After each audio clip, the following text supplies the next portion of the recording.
Hi guys! So sa sininga video, another video naman kita. Busy ang duwa sa cellphone. Kag syempre isa na ko da busy man ko kay ginabidyohan ko gani sila.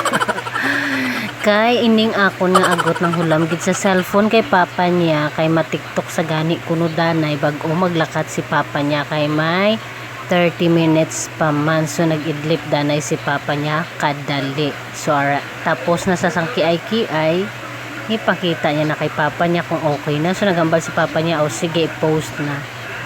Kaya naghimos na si papa niya mag-ilis. So nagtupad na sa kay ate niya man nga galantaw sang cellphone, galantaw sang video, sa cellphone.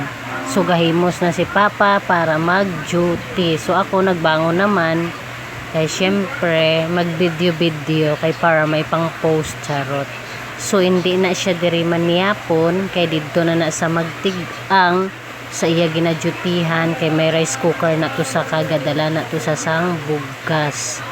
So tungod kay gaulan-ulan man, so kay nanglan niya na maglakat. Nagbago sa maglakat, syempre preparar niya man ang iya nga dalalon nga panigurado nga wala na sa sang may nalipatan kay distansya pa man ang iya nga dutihan. So gapakyot-kyot sa camera kay gwapo sa kuno sana all daw malipatan pa ang payong. So ang simod sang agot ko gabuslo-buslo nagkid kay abi niya mag goodbye kiss na. Excited sa kaayo amo gid na sa basta gahana gani maglakat na sa obra si Papa Babs niya mabantay-bantay na sa dayon kag buslo-buslo ang simod. So na goodbye kiss na sa amon. So daw hindi niya pa ko nakisan charot. So na goodbye kiss na sa kag syempre di padulong ta sa may portahan lang man. Portahan lang sa idulong.